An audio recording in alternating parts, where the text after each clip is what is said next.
We will send it over to Terry Bell for today's community comment. Thank you very much, Jake. And this is a very special edition of Community Comment, the first of a two-parter. We're going to be talking about what a lot of people are talking about at Beaver Dam these days, and that is the Meta AI data center going up on the newly annexed north part of the city. In 2 weeks, on December 16th, I believe that's a Tuesday, we are going to be hearing from representatives of Meta and local economic development. Today, we're going to be hearing from members of the Beaver Dam Education on Data Center group, a group that has been critical of the data center and the process that has led us to this point. We will introduce our guests in just a moment. First of all, if you want to join the program, you can join the conversation by calling or texting 920-887-9595 or by calling our studio line at 885-4446. And first of all, I'd like to introduce the members of our panel. First of all, Sarah Zarling. She's a community organizer. She lives in Watertown. Prescott Balch. He's from Caledonia. And he brings a very unique and interesting perspective to this. On the one hand, he has worked his career in technology and has quite a bit of knowledge on the topic. He also was successful, part of a successful group to fight off a data center in Caledonia. And joining us on the phone now is Joe Larson. And Joe is the head of the administrative team that operates the Education on Data Center group. Joe, thank you so much for joining us on Community Comment. Good morning. Thank you. Of course. I'd like to start with you, Joe, since you got the ball rolling on this. You would seem to be the very much the prototypical concerned citizen. You were the one voice in the wilderness that spoke up and said, what is anybody going to do about this? Can you tell us a little bit about the backstory of your involvement? Well, so what happened was I just had some questions. I was really concerned how nobody really knew what was going on in the community when I asked questions. And I was thinking, how can something this big, this expensive, come into our area and people not really know what was going on? And so I just started a Facebook group with questions, and that's how this started. But then I realized that now we're almost at 1,300 people. Every meeting, the only people that knew about this when we asked this question is the press. That's it. And so we have thousands of people in our group that are not sure what happened, how it happened, and what to do about it. And so we feel like there was a lot of questions that weren't answered. There are things that we were concerned about, and we really didn't know what all was happening. And so I just started a Facebook group, and it took off. And now we have lots of members. We have meetings. We're at the city council meeting. We're trying to meet with the city council members, but we get pretty much just a simple email back and the mayor, and we're just not getting the answers to our questions via email, via anything. So this group is kind of just an outcry for all the citizens to have the right to ask those questions. Sarah Zarling, you're a community organizer and someone who lives nearby. What got you involved in this education group? Well, it's kind of funny because I'm like the big aspect of my work is I do social and environmental justice advocacy.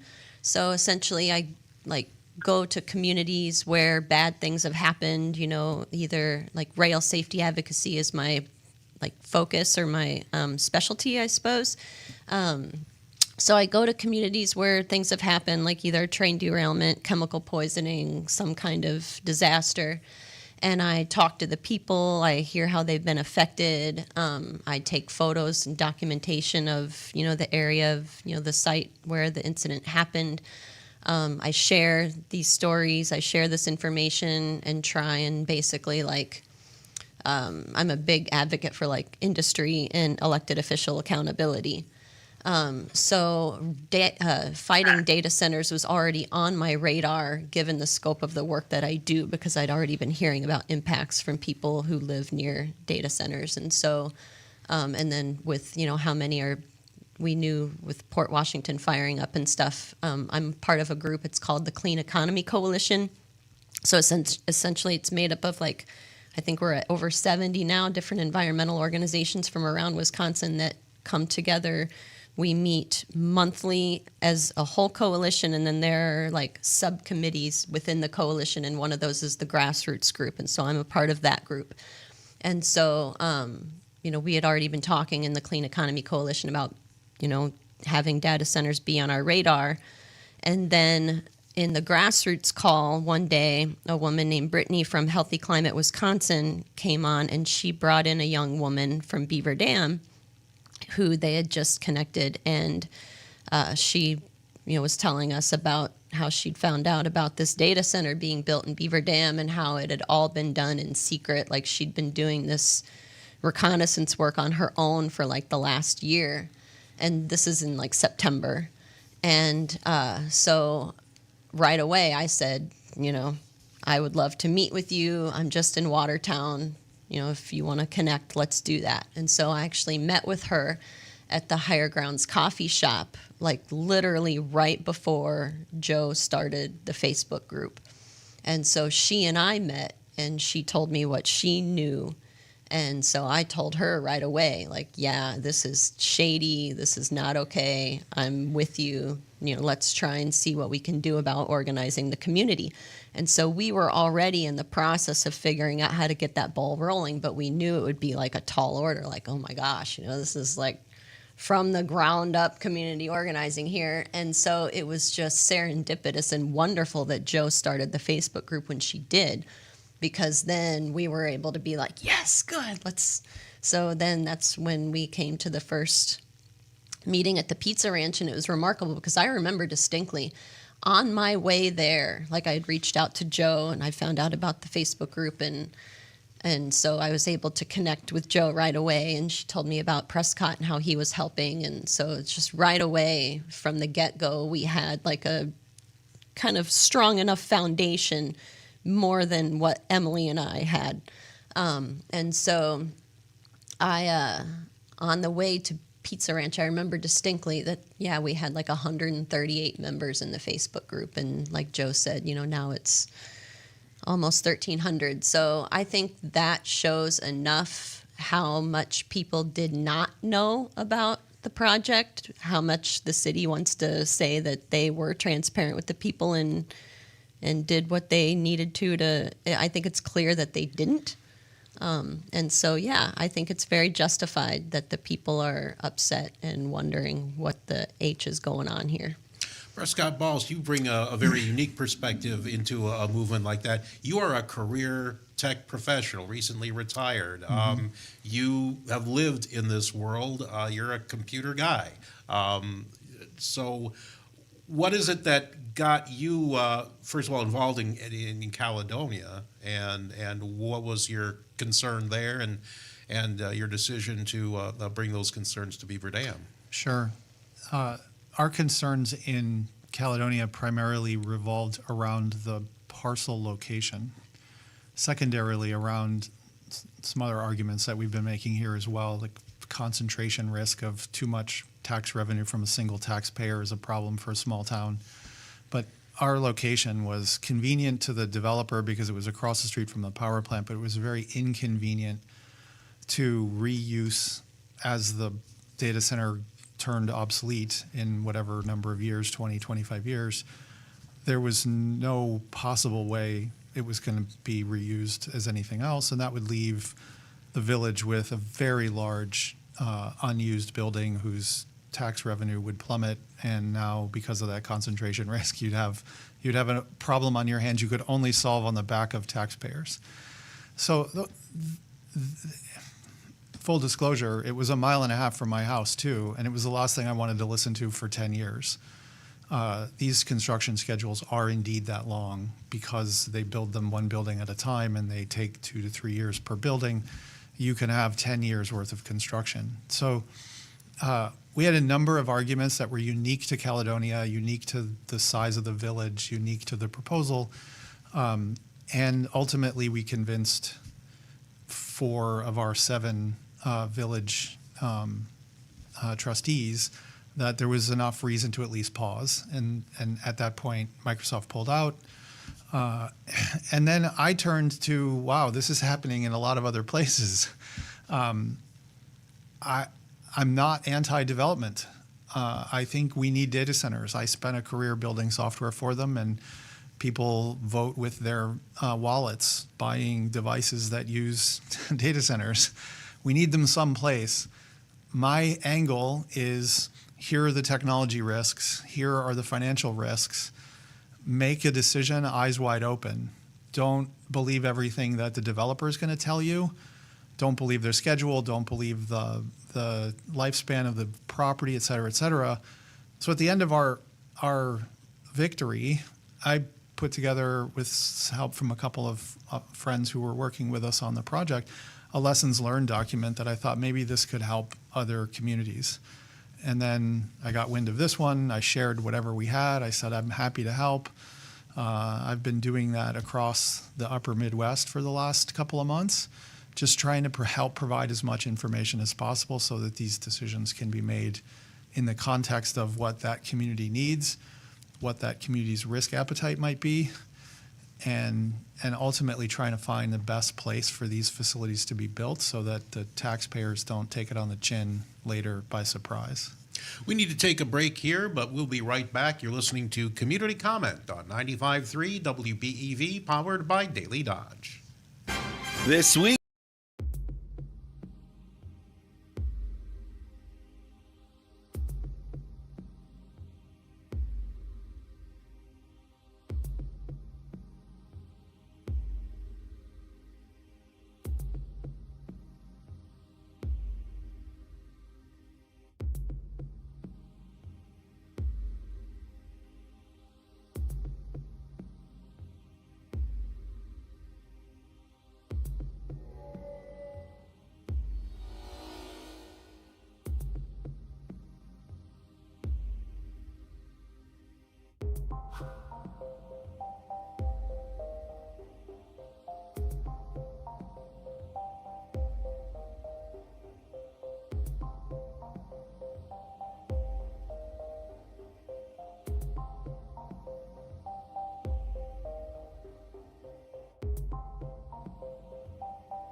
much, Jake. We are talking with members of the Beaver Dam Education on Data Center Group. They are a group that has been critical of the Meta AI data center and the process that got us to where we are. It's been under construction for some time now. But if you want to join the conversation and talk more about it, we invite you to do that. You can call or text 920-887-9595, or you can call the studio line at 885-4446. Joe Larson, I want to bring you back into the conversation now. And you got this whole ball rolling because you felt that people just did not know enough about what's going on.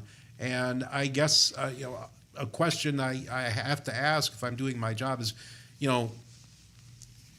how did that come to be? Why was it that, and there were published reports, I went back and looked as early as February, the word data center did show up in articles on Daily Dodge and the Daily Citizen. So, it's what just tell me about your story and how you felt and how people responded to your concerns. Well, I guess I could say that, they did do some public notices, but there were a lot of closed sessions. And I think that's a really great question that you're asking me how I didn't know, but what about asking the other 1,300 that they didn't know? So obviously I don't get the paper. I've only lived here, it'll be 2 years now in December. And I feel like with something this big, the biggest ever project in Beaver Dam, as much as all of the pretty much businesses square foot in one space, why wasn't this more talked about? Why wasn't there town hall meetings? Why weren't there questions? I guess I just feel like there was a lot of secrecy done. September 16th, there was a public hearing. And October 21st, there was a public hearing, but there were closed door sessions. So why was there closed door sessions, and why was there not transparency with something this large? Actually, why wasn't there a vote like there is on the middle school, really? Why isn't there a vote for a referendum on this? It just doesn't make sense that the community was not behind it. I think that's a question that a lot of people have, and especially you coming from Caledonia,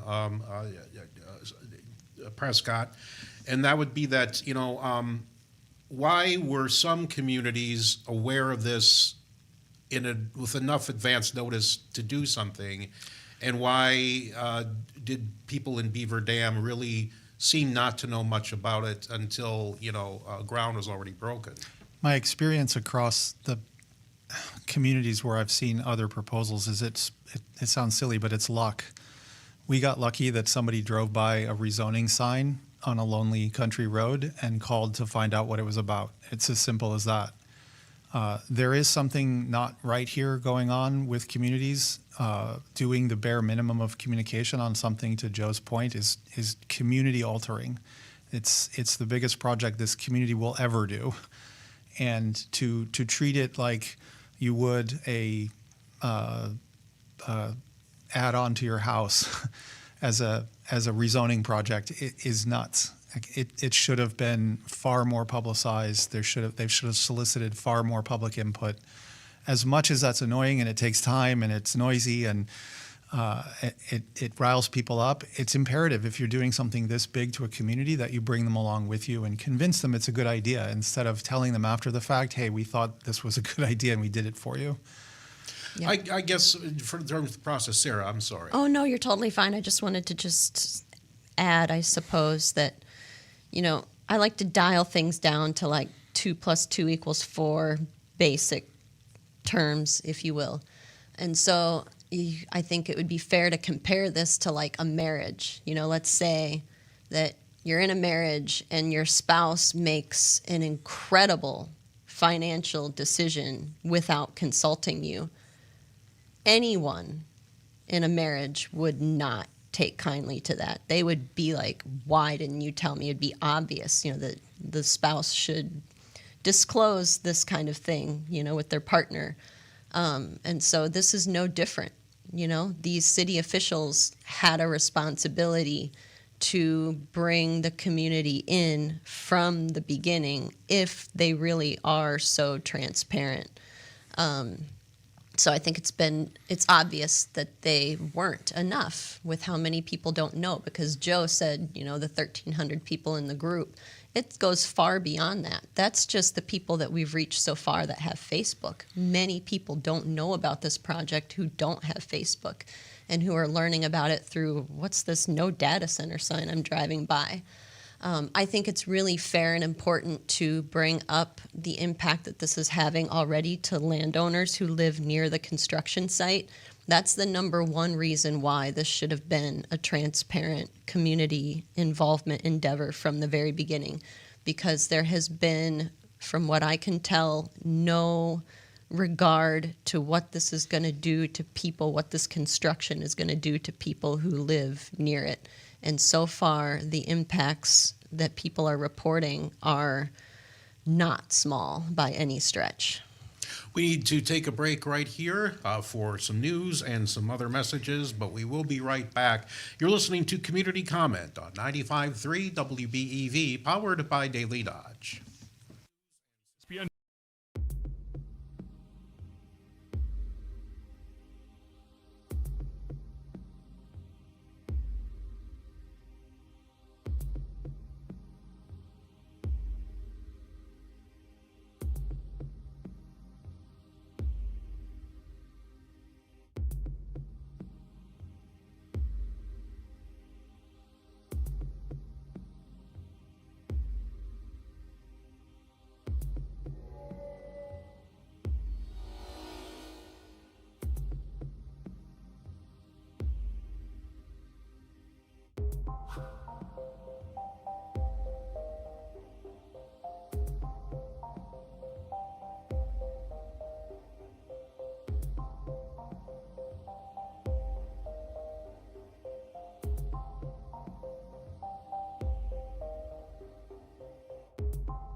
to the Daily Dodge TV studios with Terry Bell for more of today's community comment.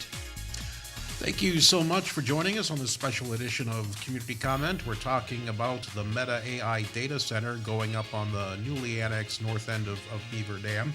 We are talking with opponents of the data center, to be overly broad about it. And in a couple of weeks, we are going to be talking to the other side. We are going to be talking with economic development officials and a representative from Meta about making the case for the data center. Today, we're talking about the things that are raising concerns in the community. Our guests are Joe Larson, Prescott Balch, and Sarah Zarling. If you would like to join the conversation, you can call us or text us at 920-887-9595, or you can call our studio line at 885-4446. Before we move on, I just wanted to circle back on the transparency question, and that there is a desire to have, if we could, roll the clock back, have this have been a more open process, a year and a half ago, perhaps, or 2 years ago. I would guess that the answer to that is that it's very normal in economic development negotiations to keep those talks in closed session, and that any concerns, it would be impractical to open everything up to a town hall. In a representative democracy, we elect city council members to act on our behalf, and our city leaders have said that tough questions were asked in those closed door meetings, that they did their job, they represented their constituents.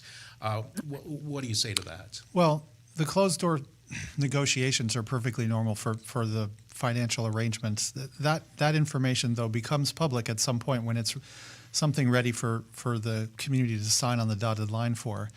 What was missing in this was not the detailed negotiation data. The miss here was just simply, hey, we're contemplating a big chunk of property being used for a data center in Beaver Dam. It's going to be really lucrative in the out years, but it's going to be a lot of construction in the short term. Let's talk about it as a community and just see what the vibe is with the people. There's no reason in the world why that couldn't have been mentioned a long time ago, just to gauge interest with the public. If they immediately throw up their hands and say, oh my God, not here, then you take a pause and you back up and you try to bring them along, you try to convince them. This is too big to treat like a small rezoning or small construction project. It needed that engagement, or we end up where we are today, which is with a large, angry, upset population. And but the separation is obvious. You keep the financial details behind closed doors. You keep the content of what you're trying to do broadly. You put that out in the open. You talk about it, and you get people bought in. And Joe Larson, I take it that is the whole crux behind getting the movement started in the first place. Yeah. So the other thing is there was a lot of name changes in August 2018. According to the Daily Dodge, they came in and said that it was going to be a Beaver Dam Commerce Park, and that's what they kind of sold to the farmers. Alliant Energy did, and so when you've got farmers now that come and people that have actually had to spend this money and say that is not what we were told. If that was what we were told, we never would have sold it. And then, it was going to be a commerce park, August 29th, 2019. Governor Beaver said that. So there was not transparency. There was a lot of confusion with that it was going to be an AI data center. And I don't think people understood what an AI data center was, because when we talk about it and we try to educate them on it, they don't understand what the whole component was. And if they knew what was coming, they never would have done the things that they've done. People are losing their trees. There are some of their properties being destroyed due to eminent domain. We have lots of people complaining about that.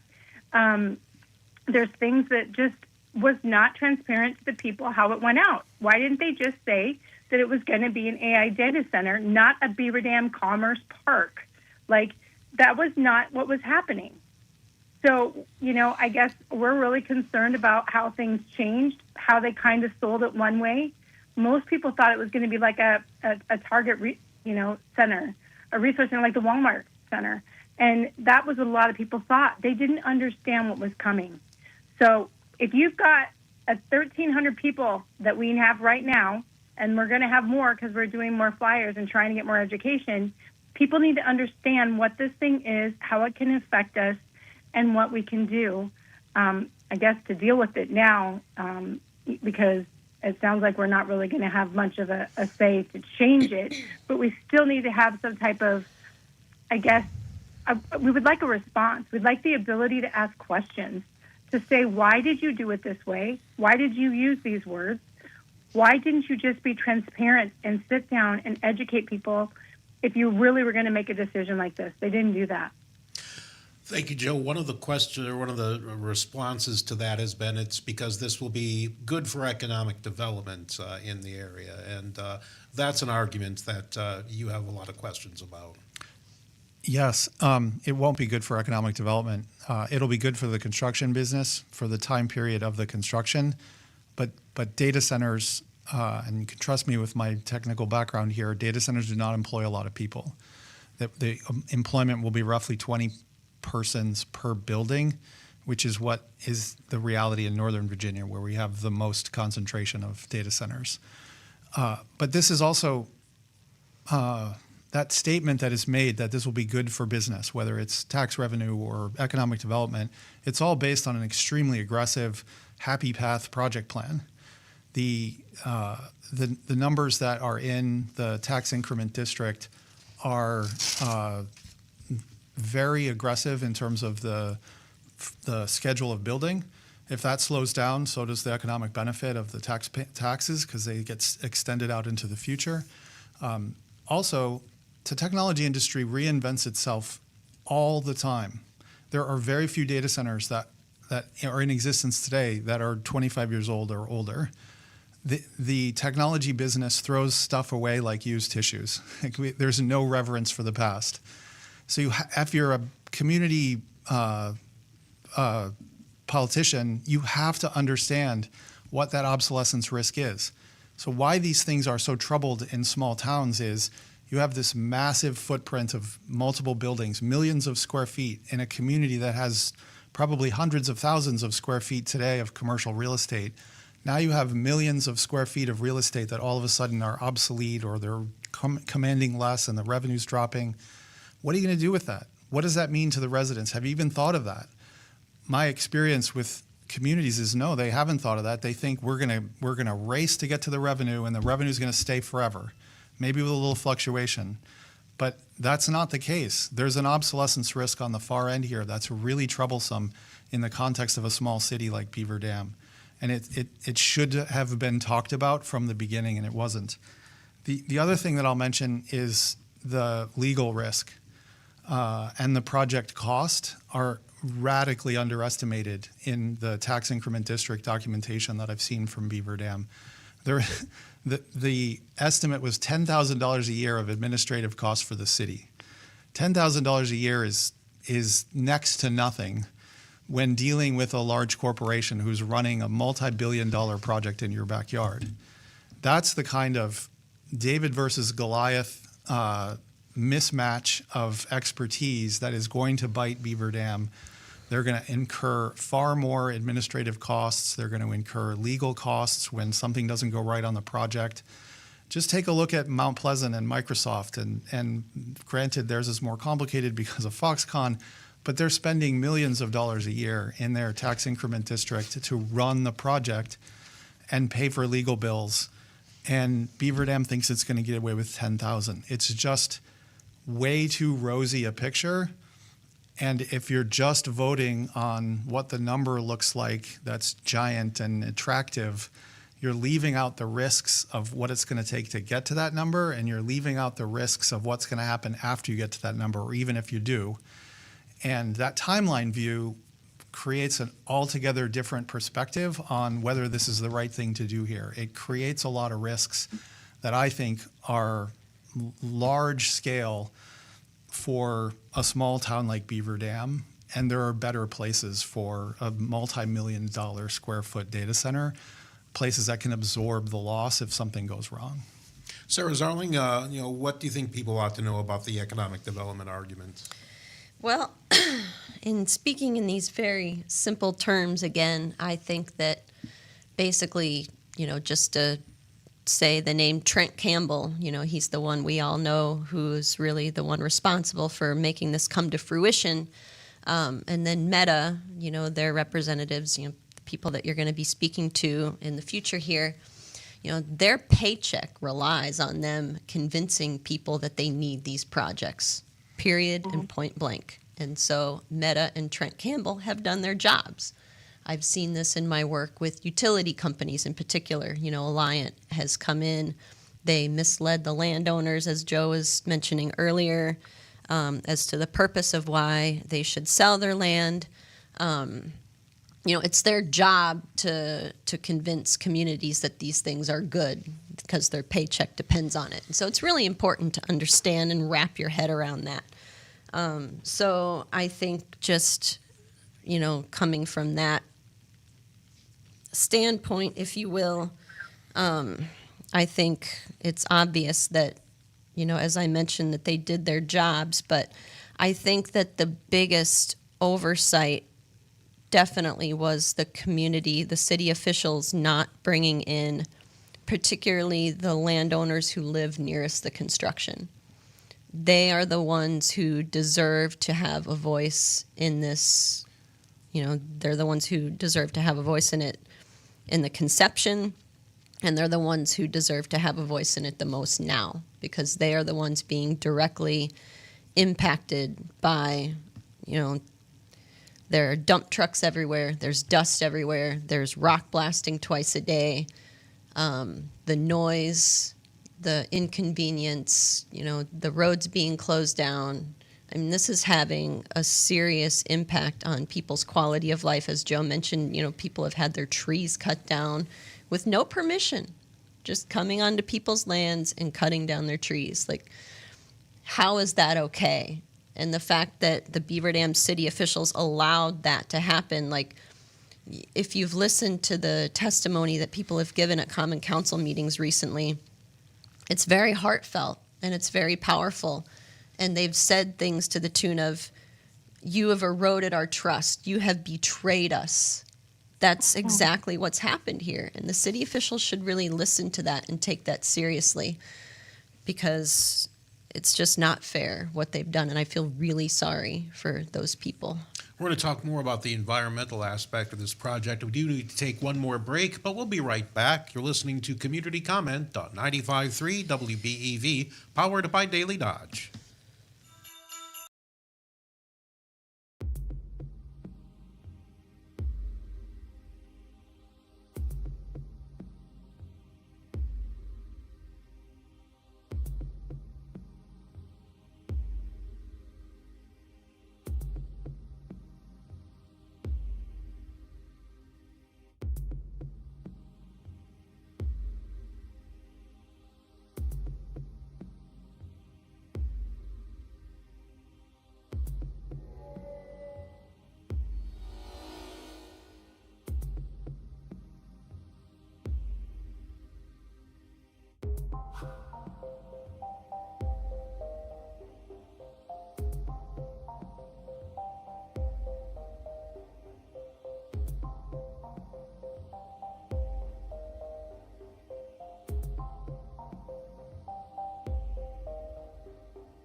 Terry Bell. Thank you very much, Jake. We're talking with administrators of the Beaver Dam Education on Data Center Group. If you would like to join the conversation, we invite you to call or text us at 920-887-9595, or you can call our studio line at 885-4446. And we want to talk about the environment for the remainder of the show, but quickly, Prescott, you had some more points to make about the economic aspect of this. One more comment about the deal terms. There are $110 million in tax credits here to Meta, and that's something that should have been a lot more wide open, overtly communicated with the public. Tax credits used to be, we held our nose and provided them because on the other end we'd get a lot of jobs and economic activity, and data centers just simply don't provide that. So $110 million to Meta, who can afford to build a data center here if they want to, it just doesn't make any sense in the context of the low job count post-construction. Sarah, you were talking about what's happening, on properties close to the data center. From a broader perspective, one of the big concerns environmentally about the data center would be how much water this will use. And I don't know if we have enough time to explain closed loop or open loop, but this would be a closed loop system, which would be the least thirsty of the two options, from what I understand. But even then, I understand you have some concerns. Yeah. So my biggest concern where it concerns water is that water is not an infinite resource. We literally need it to live. So it should be the thing that we protect the most. It should be a non-negotiable given, item, if you will. But, unfortunately, that doesn't seem to happen. It seems like people just think that water will just continue flowing from the ground and we don't have anything to worry about, and that's really not true. I think that right now, the impacts that are being felt by landowners who live near the construction, that's just the beginning. If you look at areas where there are currently data centers, you will see reports of people's taps running dry, cancer cluster diagnoses, poor air quality, and instances of increasing respiratory asthma issues. And then the noise is also another thing that people complain a lot about, and the landowners near the construction already are complaining about the noise just from the construction. But there's always this constant hum that comes from data centers because of the electricity generation and output. And I've heard something similar. One of the recent places I traveled to was southwestern Pennsylvania, and there's a Shell ethane cracker plant there that is just an absolute horrible polluting offender. And I actually got sick after that visit. My chest, and I was out of commission for work for a while. And just standing across, it's on the Ohio River, and the video that I got standing across the Ohio River, I could hear the hum from that thing from across the river. It's remarkable. It can't be overlooked or, broad brushed, the impact that these facilities have on communities, in particular, the people who live closest. I know that we're running low on time, and so I just want to make sure to take the opportunity to just kind of give one big call to action to residents, because right now a lot of the people who know anything and are who are plugged into our community meetings and our calls to come to common council meetings to speak and make your voice heard, those are people who are on Facebook. So hopefully there's a lot of people listening right now who don't have Facebook. We have community meetings every 2 weeks on Thursday nights at 6:30. We have one coming up this Thursday at the middle school, at the Beaver Dam Middle School. I believe that time is a little later, though, due to space issues in the building. I wish someone on our group would chime in real quick and let me know. Joe, if you, do you know if it's it's 7:30? Yes, ma'am. Okay, excellent. So yes, please come to the middle school at 7:30 this Thursday if you want to learn more about what's going on and how you can get involved. We're wanting to have some action groups. So we're encouraging people to run for alder. If you're an even district, your districts are up for election this spring. Please, we encourage you to go get your nomination papers and get your signatures. We believe very firmly that your city officials did not represent you properly and, kept you in the dark about this on purpose. So we feel like they were not doing their job as being open, transparent public servants. And so we feel like there are potentially people out there who could do a better job at that. So if you are one of those people, please consider running. We want to have street teams for each district to support you in your campaign. We also want to have groups that center on, providing support to the landowners who live near the construction. We encourage people to go to the city council meetings and moving forward. Like, they're going to expect that we're going to run out of steam and fizzle out, and we want to prove them wrong on that. So we need people to show up at the meetings and take the opportunity to make their voices heard, and to spread the word about what's going on and that it's not okay, that the city did keep people in the dark about this in a way that they should not have, and that everybody's feelings of feeling betrayed and angry and like they should have been, informed of this beforehand, that those feelings are very justified. And we have also heard reports, I think Joe alluded to this earlier, that people have emailed the city, their, alders, and have gotten messages back that we don't need to talk to you. We don't need to talk to you. You're not in our district. People who live near the construction, yes, they're not in Beaver Dam, but they're the most impacted and they're being the most ignored. We just have a few seconds left. Joe Larson, I'll give you the last word. So I think the thing that when I think about why I started this group is, being a midwife, I was really concerned about what this was going to do to the families of Beaver Dam. And we had just moved here, and honestly, I wouldn't have moved here if I knew this was coming. I'm concerned about it.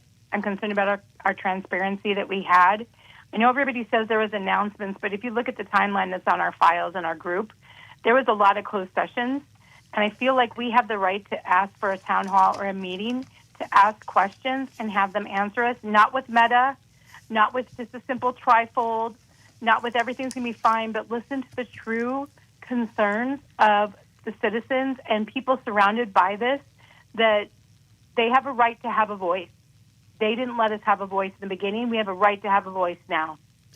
We'll have to end it right there. I want to thank our guests so much, Joe Larson, Prescott Balsh, and Sarah Zarling, for joining us on Community Comment. This program will be available immediately after we go off the air on the Daily Dodge TV YouTube channel, and we invite you to join us every weekday morning at 10. This has been Community Comment. I'm Terry Bell. Have a great day.